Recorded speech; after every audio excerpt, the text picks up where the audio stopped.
What's up, OOUXers? This episode is actually a replay from one of the last episodes of the OOUX Hustle podcasts. That is my previous podcast that I just handed over to its new host, Amanda Worthington.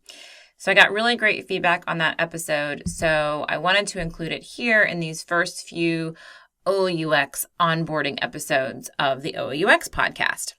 So this episode is actually an audio workshop that's going to teach you the basics of OOUX and the ORCA process.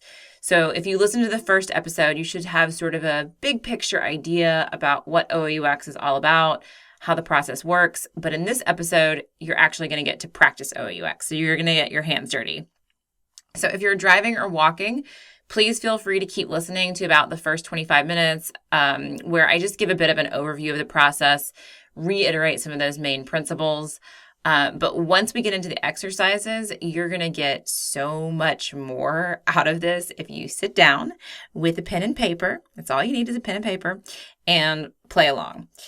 So if you did this with me while listening to the OOUX Hustle podcast episode back in, I think it was August, it's definitely not going to hurt to do this again, especially if you didn't feel like everything clicked into place. Sometimes just repeating it helps a whole lot.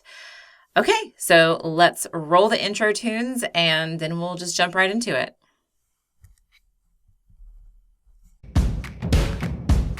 Welcome to the Object-Oriented UX Podcast, a podcast about tackling complexity head-on, gracefully organizing massive amounts of information, facilitating cross-functional collaboration like a boss, iterating strategically and designing scalable, future-proof, and of course, naturally intuitive object-oriented user experiences. An OOUXer is a powerful blend of information architect, business analyst, and UX strategist. If this sounds like you or what you aspire to, you are so in the right place. I'm Sophia Prater, user experience designer and chief evangelist for object-oriented UX. I've taught OOUX to companies big and small and to thousands of individual designers like you, and I am honored to be your host. First, let's talk a little bit about what object-oriented UX actually is. So at the highest level, I explain OOUX as part of the design process that focuses on the nouns. So the majority, if not all, of most design processes, traditional UX design processes, I'm using traditional in air quotes because we're still so new, nothing is really traditional, but most of the design processes out there that are being used at companies really focus on the verbs.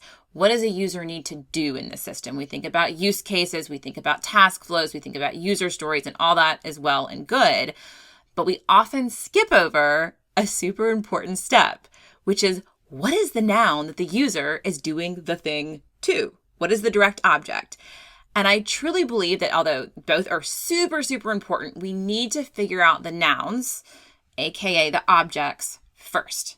The verbs and all the things that users can potentially do to the objects should be firmly rooted in the objects. So this gets into direct manipulation. So when a user is doing something, they are very clear on what they are actually affecting, what they are doing it to. And this theory ladders back to a lot of psychology, cognitive science, how perception works, all these rabbit holes that I've been going down for the past 5 years and doing a lot of research on. So in a nutshell, OOUX is a philosophy for designing digital systems that respects the fact that people think in objects.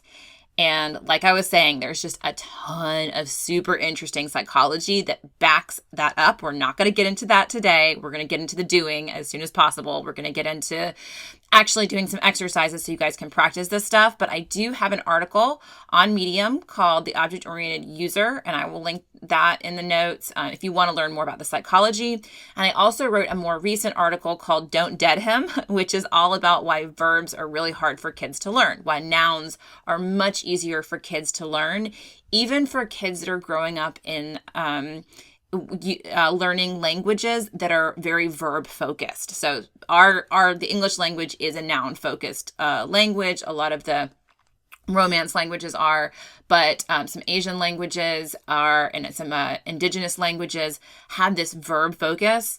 And even then, kids are learning nouns. They're favoring learning nouns. So I just totally geek out on this stuff. I think it's incredibly interesting. So go check that out on Medium. If you can just search Sophia VUX on Medium, I'll put a link in the show notes, of course. It's called Don't Dead Him. There's a big spider on it.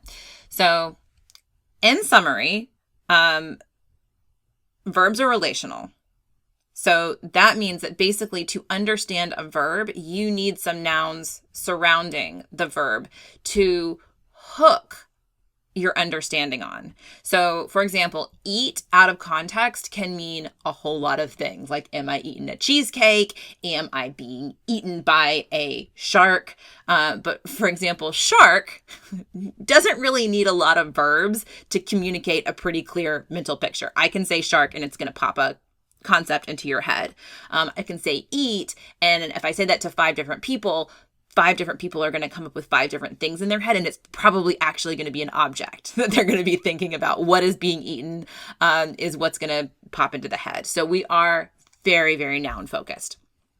Okay, so without getting into that psychology too much, if you can believe me that the building blocks of understanding are actually blocks, you probably can agree, you can probably make the leap that for a human to understand an environment, whether that's digital or physical, those blocks need to be consistent and recognizable, right? So an environment where objects change shape arbitrarily, where objects that are different actually look the same, or where objects that are like really slippery and that you can't really grab a hold of, that you're not really sure how to manipulate, this environment is going to be hard to navigate and hard to operate in.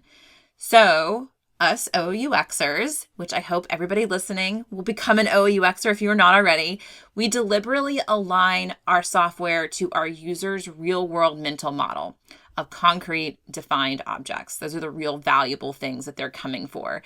So we make sure that those objects are recognizable, that they're familiar, that they're super easy to act upon, and this just leads to naturally intuitive websites and applications. So just a few more selling points on this, if you're not really convinced yet. So OOUX, it doesn't just help you create these elegantly simple, like really strong-boned UXs, strong-boned UX design. It actually makes you a more efficient, organized, and confident UXer. This was true for me. This has been true for everybody that's come through my programs. This is what they say. They say, I know where to start. I feel better that I'm asking the right questions to my stakeholders, to my subject matter experts.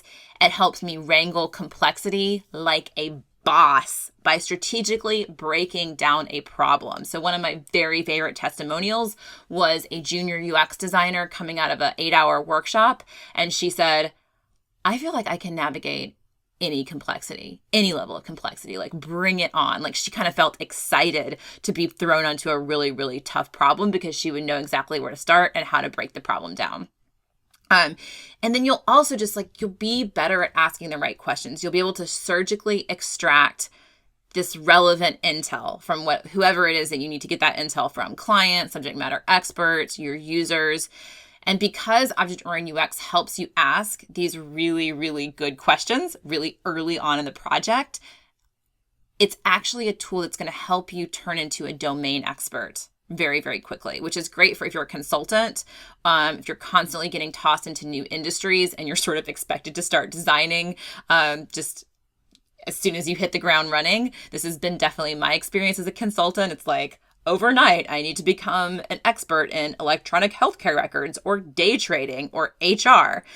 This process has helped me. This is giving me that superpower, which is always very impressive for my clients, that I can kind of get up to speed in their industry very, very quickly by using object-oriented UX to break down their business models, really, their industry models, and to really understand how all these pieces are working together.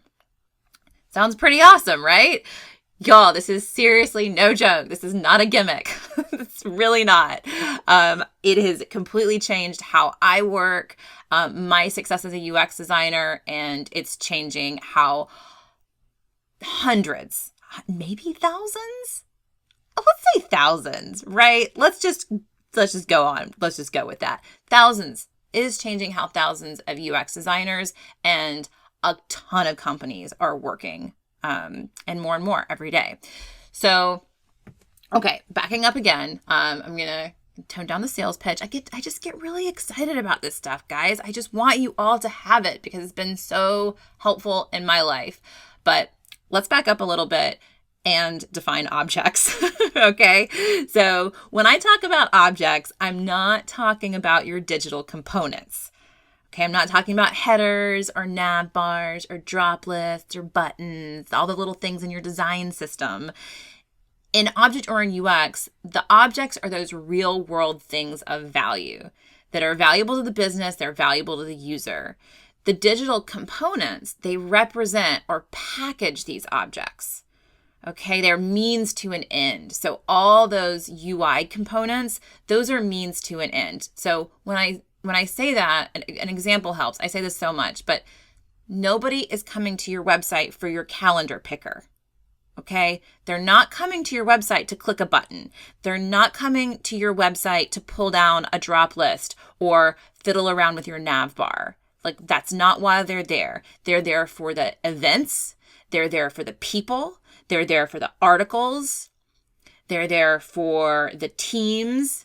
I don't know what the objects are in your system, but they're there for those real world valuable things that are being represented in your system. Okay, so you understand the difference there? We got a calendar picker versus the event. Okay? Nobody's coming to click your calendar picker. They're coming to understand about the event, maybe sign up, maybe RSVP, learn more about it, see who else is going. Okay, so for an example, let's think about objects for an app for the Humane Society. So, pause the recording real quick if you want to, and just think of what might be some objects. We don't even have a goal in mind yet. We're just thinking the Humane Society wants to create an app. Okay, what might the objects be? Pause and come back. Okay, so what I came up with is Humane Society locations. All right, pets, actual animals. Maybe adoption events. Maybe there is some sort of event type object, like a big sale or something like that. I know I got my cats. When I got my cats, it was 2 per 1 that day for kittens. My husband always says that Shari was the free one. Okay, we got users. We have volunteer opportunities. I wrote down employees, pet care tips. So you might have had very different things, but think of things like that, things that are actually people would come to add value to their life, right? That they might want to do something to, like sign up to the volunteer opportunity, learn from the pet care tips, actually adopt an animal, okay? So think people, places, things, and content types. That's a really good kind of checklist when you're thinking about objects, okay? So the process that I teach, I call it ORCA. And that stands for objects, relationships, calls to actions, and calls to action, and attributes. Okay, I'll say that again. Objects, relationships, calls to action, and attributes. And I like to say it's a process that has big teeth, okay? And it really, really does. It's going to take, oh my gosh, I could keep going. It'll take a bite out of complexity. All right. So we OOUXers, we ask 4 questions before starting to design a single screen that aligns to those, what I call the 4 pillars of ORCA. So what are the objects in this system? What are the relationships between these objects? Okay. How do they sit in context of each other? What are the calls to action that these objects offer up to users? What are the affordances? What can users do to all of these objects? And what are the attributes for each object? Okay, what is the structure of each object?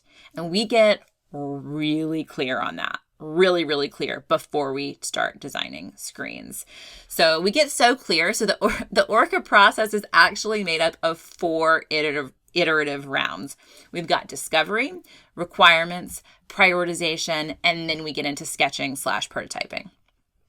Okay, so each round tackles these 4 questions at an increasing level of fidelity. So 4 rounds, 4 main pillars for each round. So do the math. How many steps is that? That's 16. 16 sequential steps.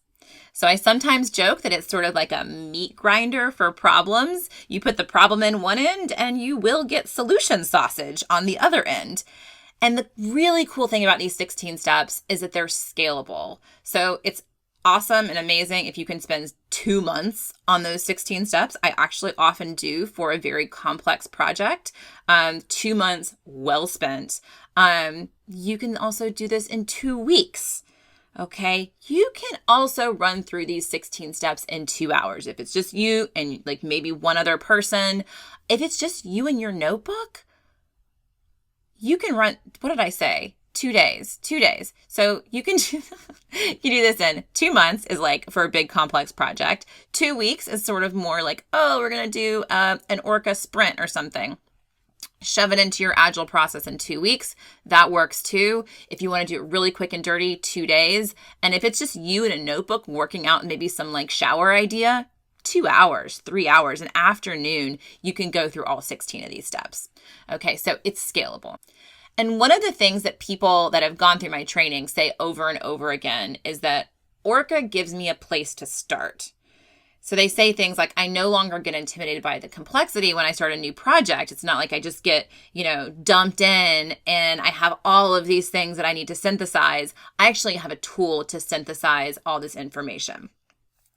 So when you come into a project and you need to take a ton of stuff in, so maybe you got existing research, you got some vision decks from the CEO, you've got an existing system you might need to analyze, perhaps a requirements document that some like consultant from one of the big 5 consultancies wrote 7 months ago and you need to like dust off a Word document, maybe 3 pages of handwritten notes from a kickoff meeting, or maybe this has been my experience before, just being plopped into a Basecamp project or a Confluence site. And it's like, explore, familiarize yourself with this. And it's just this like you're drinking from a fire hose of information. Or you have very little information to go on, right? So usually it's one or the other, right? There's the complete dump of assets that you just have no idea where to start, or like very, very slim, very sparse assets. And again, you don't know where to start. So you can actually start with noun foraging, which is step 1. Okay, so before we dive into noun foraging, which we've actually already done a little bit for the Humane Society, but before we really get into noun foraging and talk about how that works, I just want to go over the 4 rounds of ORCA with you so you can kind of get a big picture of what this process looks like. So let's start with discovery. It's a good place to start because it's the first round. So this is when you're just starting to figure out what your objects are and how they relate to each other, what users can do with them, what they're made of. And the real point of discovery is to uncover more questions than answers. So, but the good news is you're getting these questions that often don't reveal themselves until later in the process. If you're not using ORCA, these are questions that might come up when you're deep in wireframing, when you're in usability testing, when you're doing your 3rd subject matter expert review of your wireframes, and they're like, well, what about this? And you're like, oh my gosh, wish I had known that 2 months ago. And when you are pulling up those questions, when you're basically like, it feels like time travel kind of, you're like grabbing questions from the future, like, oh man, like we wouldn't have got to that until way later without this process. It's a really good feeling. Even if you don't have the answer yet, you're like, good thing we're thinking about that now and not after I have 40 artboards in Sketch or Figma or whatever it is you're using. And this helps you prevent rework. Right? And nobody likes rework. So we want to ask all those questions early on. So I often say that the discovery round has a way of smoking out complexity really early. It just complexity can't hide from this process. So in the beginning, it just feels really messy, like when you're cleaning out your closet and things sort of get worse before they get better. But getting to all that potential complexity early on is just going to save your butt later. And it's going to give you this laundry list of questions that you can bring back into research, which is another golden thing. So often we have, between discovery and requirements, there usually needs to be another round of going back to research, because you go through the discovery and all the unknown unknowns become known. So it's a really great way if you have problems making a case for research to sort of take whatever you have that, here's the Google Drive, like go through the Google Drive and then start wireframing. You can go through that Google Drive, start doing your discovery, maybe run a collaborative workshop and show all these like really, really pointed questions that come out of that. And it's really great to make a case for additional user interviews, for additional time with your subject matter experts, whatever else it is you need, even if it's just a survey that you send out to your users. It really does help make the case for that, because you find this list of questions that just, you can really make a case to your managers that if these questions go unanswered, or if we're operating on assumptions, it's going to be really dangerous and risky to move forward in the process. So I found that one of the things that people have trouble with when they want research is they don't already have their questions planned. So if you're having problems, so just as a side note, if you're having problems selling research, you need to make sure that you have really good questions, not questions like, what's your day in the life? What are your biggest challenges? Like those are good, really like broad early on questions, but that's not necessarily going to sell you research if you're having problems doing that. If you have very, very specific questions that you need to ask users about their business processes, about how the industry works that you don't quite understand, you can make a much better case for doing research. Okay. Coming back from that rant, let's get back to this. Okay. So maybe we go back to research, maybe we don't, but after discovery, we go into the requirements round. So during requirements, this is when you're really starting to understand the nature of your system of objects. So you define your objects, like you actually write definitions in an object guide, and an object guide has lots of different parts, purpose of the object, the definition of the object, you write a list of instances of the object, so some examples of actual instances of that object, and you basically create a very rich document that talks about these objects to make sure that just everybody on the team has the same picture in their head about what these objects are, which is golden for collaboration, to make sure you're all using the same words in the same way. You dig into the mechanics of the relationships between the objects. So really getting into how the cardinality works. We're going to get into cardinality a little bit later. You're going to write proto user stories to describe functionality. You're going to get into thinking about various permutations of each object, like going back to our Humane Society example, an adoption event in the future versus in the past. So how does it change? So does a past event show celebratory data about the number of adoptions that happened at that event? Are there pictures that are featured of the event? That kind of thing. Like you wouldn't have that in the before state. You would only have that in the after state. So that's just a really simple example, but a lot of our objects do go through stages where attributes change. Okay, or they have different states based on who's looking at them. So we start getting into that during requirements.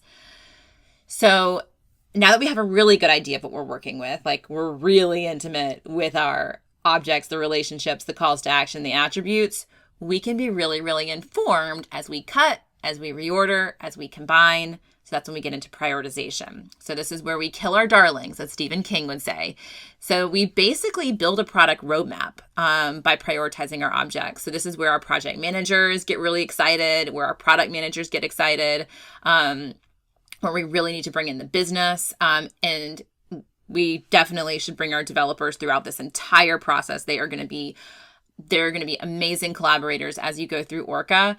But especially at this part of the process when they help you prioritize, because they're going to know level of effort. Okay, so that's a big piece of prioritization. So not just from the business perspective, but like how hard is this going to build? Or is there just general order of operations? Like this needs to come before this because it's just going to make it easier from a build perspective. So you want to get your developers involved here. And this is where we're going to... We're not only going to prioritize our objects, but we're actually going to think about how our primary navigation is going to work by prioritizing relationships. We're going to decide how our users are going to access CTAs based on how frequently they're going to use them. So how far do they have to reach to grab that CTA? Is it really easy to access that CTA, or do we need to put it behind some progressive disclosure? And we're going to prioritize the most important content and metadata for each object. So what should a user see on the object's card, and what attributes can be one click away on its detail page? What attributes need to be up the page? What attributes can be scrolled down the page, or again, in some sort of progressive disclosure, like an expandable panel or something like that.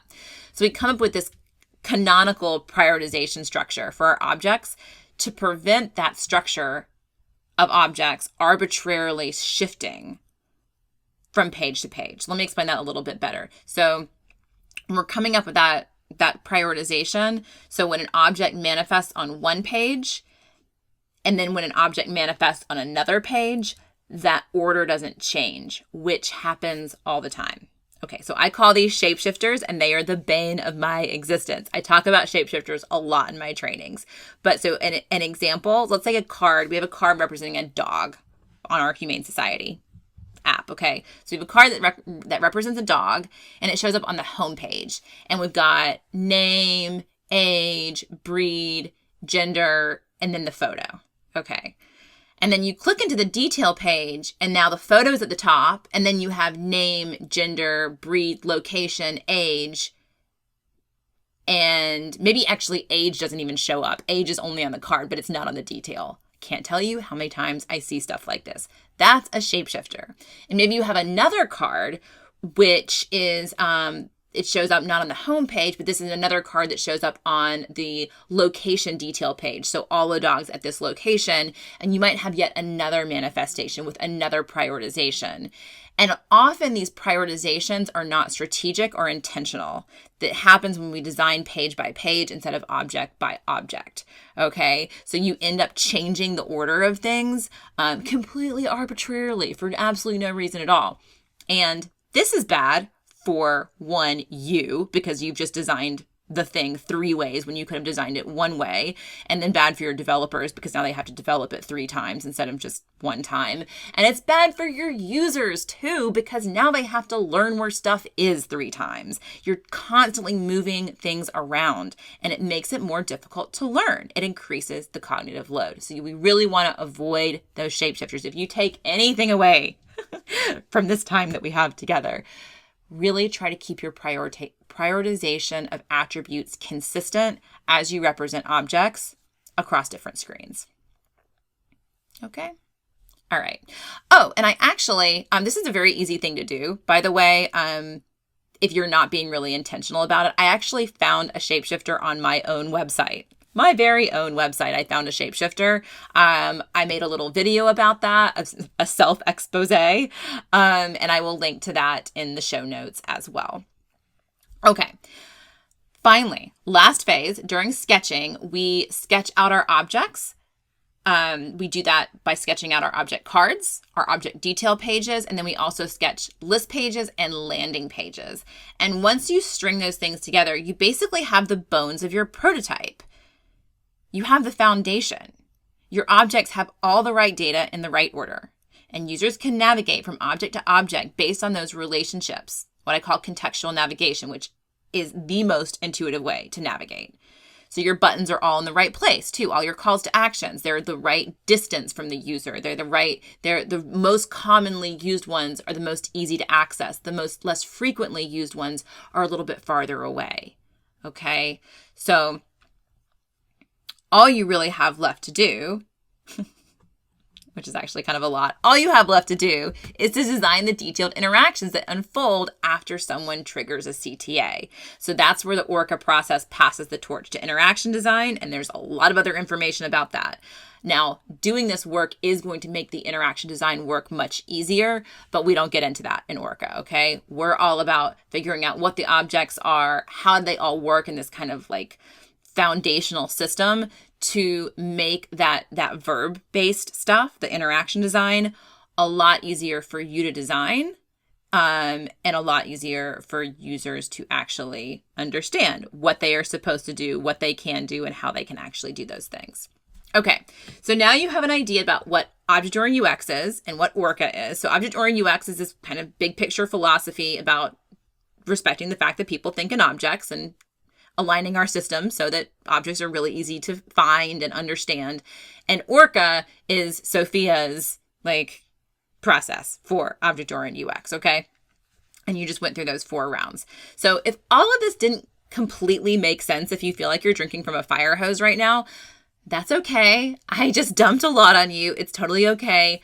Re-listen or, consider spending more time with me. We'll go into this in a lot more detail, a lot more methodically. I'll kind of hold your hand through it in the workshop on the 22nd and the 23rd. And of course, we have Cohort 3 coming up starting September 30th. So that Cohort 3 is already half full, guys.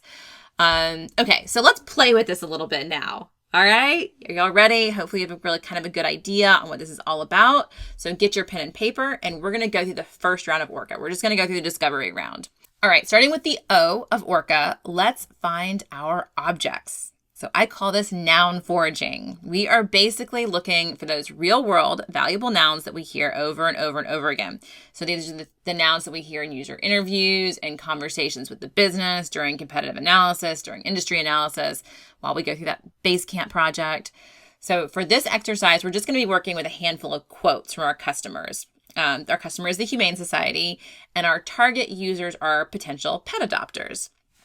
So it will be helpful for you to download these research blurbs and print them off or just look at them. I'm going to read them, but this way you can actually kind of like jot down some notes or circle the nouns that you think might be objects as you do your noun foraging. So there's a link to the Google Doc in the show notes so that you can look at it instead of just here. But otherwise, it's totally fine. You can just use that 15-second back button if you need to re-listen. Okay, so here's what the business says. We need to reach more adopters remotely. Surprise, surprise. We need to make it easier for them to see the furry friends that currently need adoption, get to know these animals, and ask questions about the animals without having to come in, as most of our facilities have had to close for visitations. We want to do virtual meetups so adopters can meet a pet first and then potentially commit to adopting. Okay, here's another quote. We really want to facilitate virtual adoption as much as possible. If an adopter can commit to the adoption virtually, then we can set up a safe drive-through pickup. We need adopters to make appointments for this to make sure that we don't have clusters of people. Basically, they could get maybe a 15-minute slot to come meet the pet in person with plenty of safe space and then bring him or her home if it's a good match. Okay, here is a quote from a potential adopter. I want to be able to see the animals at all locations in my area. I'd be willing to drive a few hours to pick up the right dog. Right now, I can't see dogs across multiple locations. Okay, from another potential adopter. I live alone and I want to adopt so bad, but the facilities are closed now. I'd love to be able to message the Humane Society with questions about a certain animal, or maybe set an appointment to do something like a FaceTime with the animal. Okay, so you might need to listen to that again if you have it printed out. What you want to do is you want to try to find the nouns that might need to be objects in the system. So look for synonyms to what's showing up over and over and over again, and try to narrow it down to about 6 objects. So pause the podcast until you're ready to hear what I came up with. All right, so I listed pet. I hope we all had pet. Adopter, location, virtual appointment, pickup appointment, and message. Those were my 6. Now, if yours are a little bit different, that's okay. This is an art and a science. So, for example, our virtual appointments and pickup appointments, are those the same thing or are those 2 different objects? So, like I said, there's an art and a science to this, and we could probably argue that one either way. The basic rule of thumb on this is to ask, do users think of them as different things? And for this one, the answer is probably yeah. So for now, let's just go ahead and keep those separate. Okay, now the next step of ORCA is R. So we got the R of ORCA, relationships. And here's where we're going to start defining the relationships between these objects that we defined. So why do we do this? This is one, because as we figure out how the objects sit in context of each other, it helps actually define the objects. So this is a Richard Saul Warman quote. I'm going to maybe butcher it a little bit, but we only understand things by understanding other things that are related to that thing. Okay. So try to find a definition in the dictionary that does not include any nouns. All right. You're going to be hard pressed to do that. I've tried that. Okay. So the other reason that we do this, the much more practical and kind of easy to grok reason that we do this, is because the relationships are going to pave the way from our primary navigation, which is going to be our contextual navigation. So I'm on a location detail page. I can see all the animals at the location. I can click to that animal. From that animal, I can see if I have any appointments with that animal, or I can schedule an appointment with that animal. I can maybe even see other pets, right? So I can maybe see similar dogs to that pet, maybe that are actually at different locations. Okay. So I want to be able to actually navigate through those real world relationships, which is the most intuitive way for a user to navigate. Basically, you have their mental model mapped out within the experience, and they're just following the path of their existing mental model. Okay. All right. So on a fresh piece of paper, I want you to write pet, adopter, and location, sort of in a triangle, and you can circle or box in those words. And what we're going to do is we're going to draw arrows from one box to the other and label that arrow to define the has a relationship. So if you've ever built an entity relationship diagram or a content model, this should feel kind of familiar. So I call it a system model because it is a bird's eye view of the objects and the relationships in your system. So it's a model of your system. And we're just going to do a really simple one together with just pet, adopter, and location. All right, so this has a relationship. This is where we describe cardinality. The definition of cardinality usually confuses people more than it helps. So I'm just going to jump in with some examples. And let's just use some examples using Instagram, which is hopefully familiar to all of you. So an Instagram post has one Instagrammer who posted it, right? An Instagram post can't be posted by many Instagrammers. All right, so every post has one poster. An Instagrammer has how many posts? 0 to many posts. Okay, you can be an Instagrammer and have not posted anything. Most Instagrammers have many posts. A post has 0 to many comments, but a comment is always about one post. And a comment has one Instagrammer author. Okay. So we're just creating these has one, has 0 to 1, has 0 to many, has 1 to many. Okay, and if for right now, if it's easier, like just stick to has many or has one. Okay, so basically we're going to draw an arrow from one object to the other and label it to make a sentence about those object relationships. You may have, if you're more of a technical, you may have heard these be called triples for entity, relationship, entity, or subject, predicate, object. Anyway, let's do a few with our triangle of pet, adopter, and location. So a pet has one location, and a location has many pets. Right? Pet can only be at one location at a time. Maybe from an admin perspective, you might see past locations of the pet if the pet's moved around. Okay. But let's just keep it simple right now. A pet has one location and a location has many pets. Okay. What about pets and adopters? Adopters and locations? Okay. Hit pause and try to model the rest of the relationships by yourself. And y'all, if you get confused with the arrows, just write it out in sentences. Totally cool. So, did you come up with a pet has 0 to many adopters interested in her? Or a pet maybe has one final adopter. A pet has one adopter. Only one person can adopt that pet. Okay, so those are two actually pretty strong relationships. And we can go the other way too. And we always go the other way too. We do basically the inverse, okay, which feels a little bit redundant, but it's really important. So the other way we go, an adopter has many pets or 0 to many pets that she's interested in.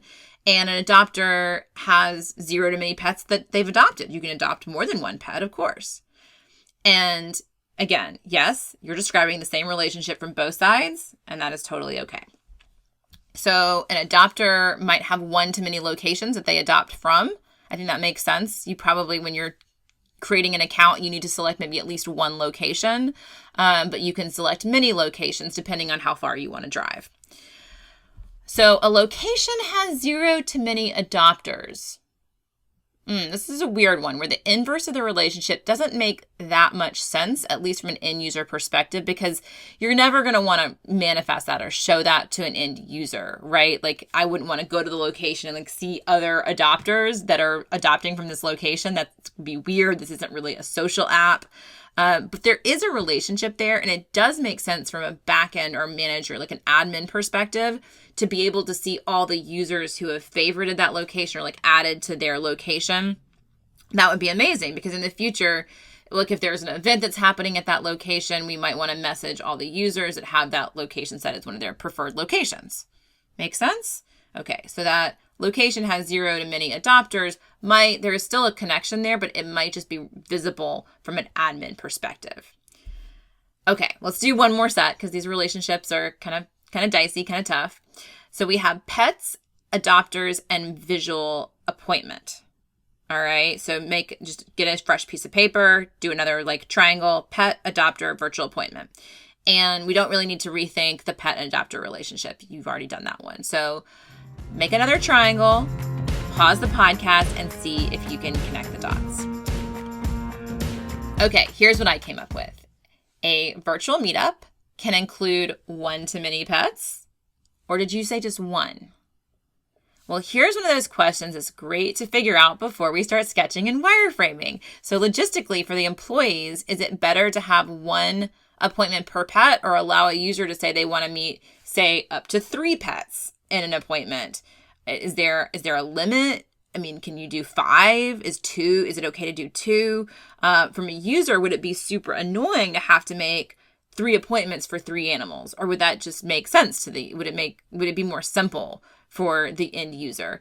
So we found a really good question to take back to the business and the user. So from a logistical perspective, like wrangling multiple animals for 1 meetup, for 1 virtual call, is that just going to be too hard for them? No idea. Or does that make their life easier? No idea. And then the inverse, because we're always thinking about both angles of the relationship, a pet has 0 to many virtual meetups. Okay. So 0 is sad, but still, like, how cute is that? Like, each pet has a little calendar of their upcoming virtual dates. And we can dig a little deeper here and think about what this relationship means if an adopter is looking at all the virtual meetups for a pet versus an employee looking at all the virtual meetups for the pet. So what does this look like from an adopter standpoint versus an employee standpoint? So from an adopter perspective, they're only going to see their appointments. And most pets are going to have 0 virtual appointments scheduled. And a few lucky ones might have 1 or perhaps 2. Wait a second. So here's another question. How many virtual appointments will an adopter be allowed to make with a pet? Only 1 at a time? Are we going to allow a follow-up if needed before committing to the drive-through appointment? This is another question for the business. Are lonely people going to take advantage of endless appointments and just every day want to have an appointment with this 1 dog and never adopt it? Okay, so from an employee perspective, an employee would need to see the pet's whole calendar of events, and the employee side of the app, well, each appointment will need to include an employee to facilitate that meeting, because we don't really trust the dog to show up to their appointment without an employee taking them to the appointment.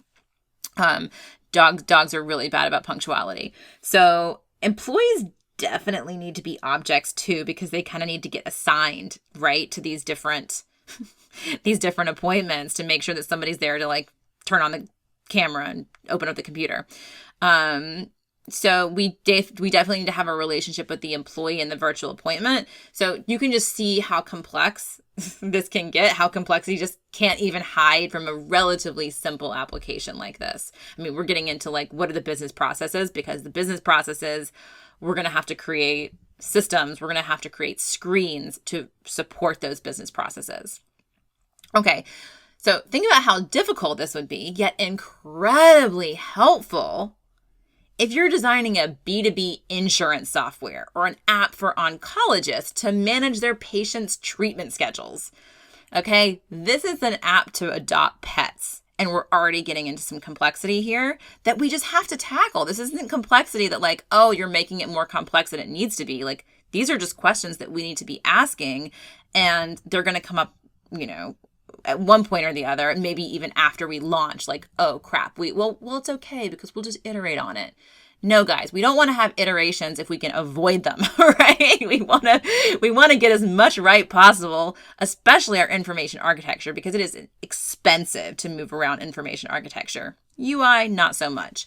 But when we're trying to move the bones around of our system, that gets really expensive. So we do want to try to get it as much right as possible in the beginning by asking these tough questions and doing this really tough work of modeling.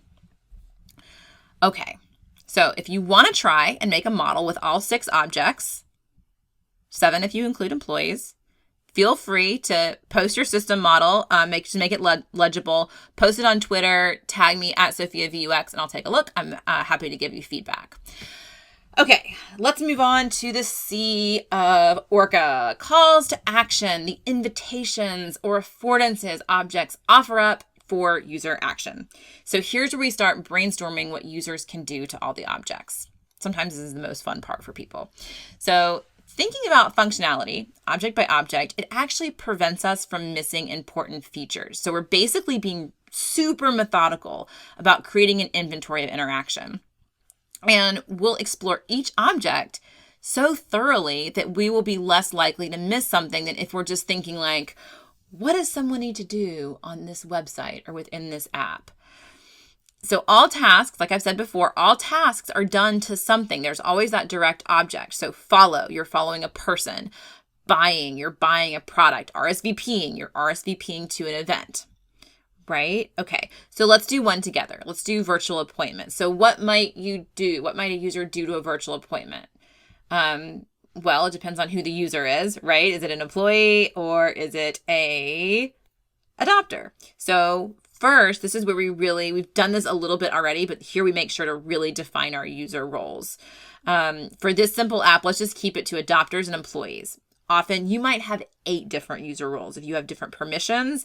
So OOUX, if you have some real complexity with permissions, this process is amazing to help untangle that stuff, which we're not going to get into complex permissions right now. So let's just say we got adopters and we got employees. So adopters might book a virtual appointment with an animal or many animals. Haven't figured that out yet. Adopters might also need to cancel an appointment. They might want to move an appointment. If we think about canceling too, some more questions we might want to log is like, are there consequences to canceling? So should a virtual appointment require maybe a $5 hold? And if you cancel last minute or miss the appointment, then it becomes a donation directly to that dog. And maybe if you actually adopt the pet, that $5 goes toward the adoption fee. So see the level of thinking that can come out of just this one exercise. All right. What about, we talked about move or request a new time if we need to change it. So finally, we also have join the virtual appointment, leave the virtual appointment. You might be able to review the virtual appointments and send some feedback or more questions. Okay, so brainstorm CTAs for pet and location and make a list of CTAs for each. So pause the podcast until you're ready to hear what I came up with. Okay, for pet, I had favorite, unfavorite, ask a question about, request virtual appointment for, and donate directly to. So favorite and unfavorite and ask a question, those are pretty straightforward. But what about the request virtual appointment or book virtual appointment? Didn't we already cover that one when we were doing the CTA for the virtual appointment? Yes, we did. And there will be redundancy where 2 CTAs attached to 2 different objects are actually going to lead to the same functionality. And as a user, I want this. If I am looking at my list of virtual appointments, I'd expect to see a book a new appointment CTA, and from there be able to add the animal or animals, depending on that business rule that we need to go back to the business and ask about. And if I'm on the animal detail page, I'd also want to see a button to book a virtual appointment. So much UX frustration, guys, comes from CTAs only being in one place and not on all the associated objects. So I'll give you actually an example that I deal with a lot. So I use HubSpot for my emails, and I can navigate to emails, create an email, and add a list of people to that email. So as far as objects, we have a list, a a list and we have an email. Okay, so I can go to email and add and then say, okay, here's the list that I want to send this email to. But if I'm over on lists, looking at a list or configuring a list, I can't create a new email from there.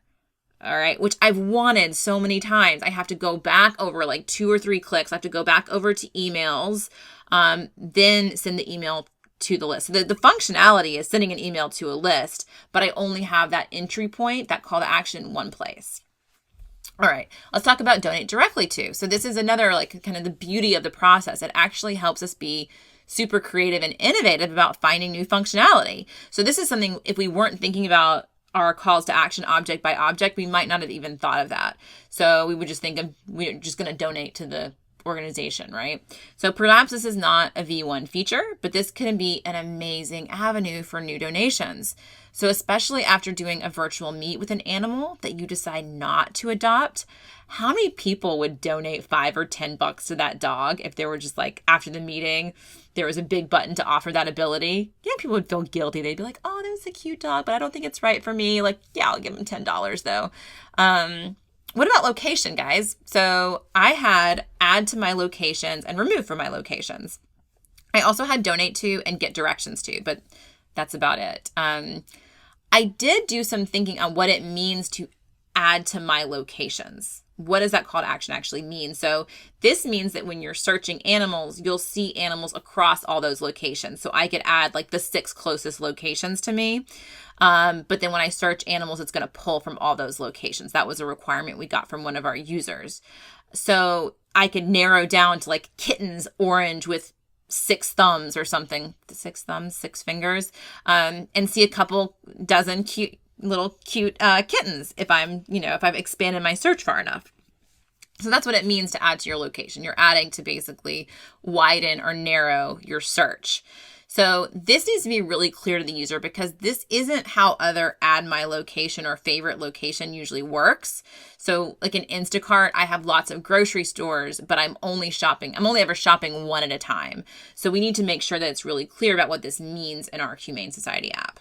So a real world example of this. So in the OOUX Certification program, we communicate in the OOUX forum, which we use the Mighty Networks platform for. And we're building a really vibrant little community there. And one of our favorite things to do is complain about Mighty Networks.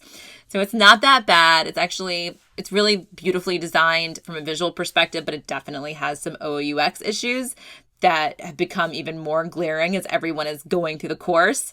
So anyway, we recently discovered that profiles have follow buttons, and I saw it on other members, but as the host, I actually didn't know if I had a follow button too.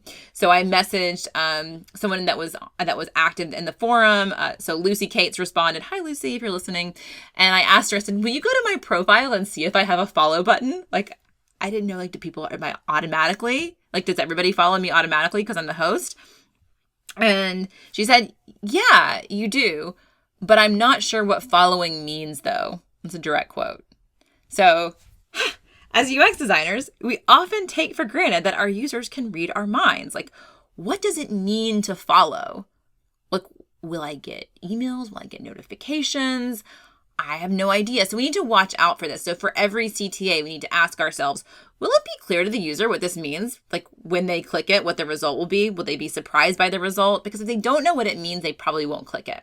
So we don't do a lot of following in Mighty Networks because we don't really know what that means. And, we know what it means in Twitter. We know what it means. I actually don't really know what it means in Facebook, the difference between friending and following. So we just need to consider these things. Okay, moving on. Last pillar of ORCA, A for attributes. So this is where we start listing all the core content and metadata that makes up each of our objects. So core content are attributes like name, image, description, unique IDs. It's like the real meat of the object. While metadata, on the other hand, is structured data about the object that helps users sort and filter through a list of objects. So if you think about all those toggles and checkboxes on the left side of Amazon that helps you sort and narrow down your search results so you can find just the right 2-inch blue sandal, that's metadata.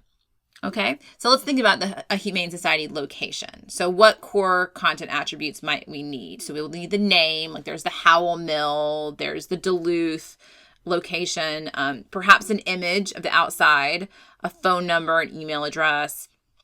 What about metadata? Well, we're going to need location coordinates. That's going to be important. And if we have location on our user as metadata as well, we can provide like a distance from you metadata. What about like open or closed status? Okay, let's do a more interesting one. How about pet? So pause the podcast and come up with your list of attributes for pet. So don't worry so much whether your attributes are core content or metadata. This can be a little bit tricky. It can take some practice. There's really good reasons to differentiate the two later on in the process. But for right now, just create a list of attributes you might find on a pet. Okay, here's what I came up with. So for content, I have name, description, probably need some sort of ID number, and photos. And for metadata, I have age, breed, size, gender, whether they're neutered or not, the number of likes or favorites. And a lot of this stuff is coming from actually looking at the humanesociety.com, right? So I don't know if anybody pulled that up to do a little bit of research there, but I'm not pulling these things out of thin air. So the new ones like number of likes or favorites, that might be new because I'm looking at, if I have a favorite call to action, I'm probably going to need number of favorites or likes. We also have location of the pet, right? So which location are they at? How far away are they? But our location is also an object. So this is what I call a nested object, an object that shows up within the context of another object based on those relationships that we mapped out in the system model. So defining your nested objects, it helps you bake in that contextual navigation. So if I'm on the dog page, I see a card for the location that dog happens to be at, and I can click on that location and I can get the details for that location. So I actually have very easy one-click navigation from Spike to the Duluth location. Okay, so all of these list of attributes and the nested objects becomes what I call an object map, and the object map becomes the basis for your sketches and for your prototypes. Okay, guys, so there's your whirlwind tour of the first round of the ORCA process. So you've defined the most important things that need to be represented, and you started mapping out their relationships, which is going to inform that navigation. You have that initial brain dump of functionality. Did I say brain dump of functionality by thinking about the CTAs each object offers up to a user. And you've gotten a really good start at the structure of each object, which will be that material for your very intentional screen designs. If you want to know more about OOUX, please sign up for the OOUX Newsletter. You can go to rewiredux.com/newsletter. Of course, the link is in the show notes.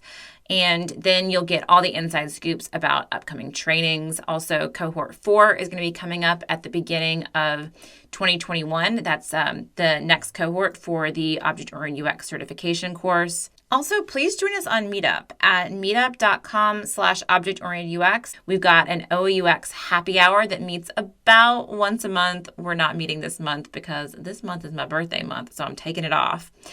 But our next meetup, which is not announced yet, it's going to be sometime in November, is going to be all about OOUXing your UX portfolio. And we have a very special guest for that. So if you're wanting to revamp your portfolio, you definitely don't want to miss out on this event and all the awesome community that we're building over there.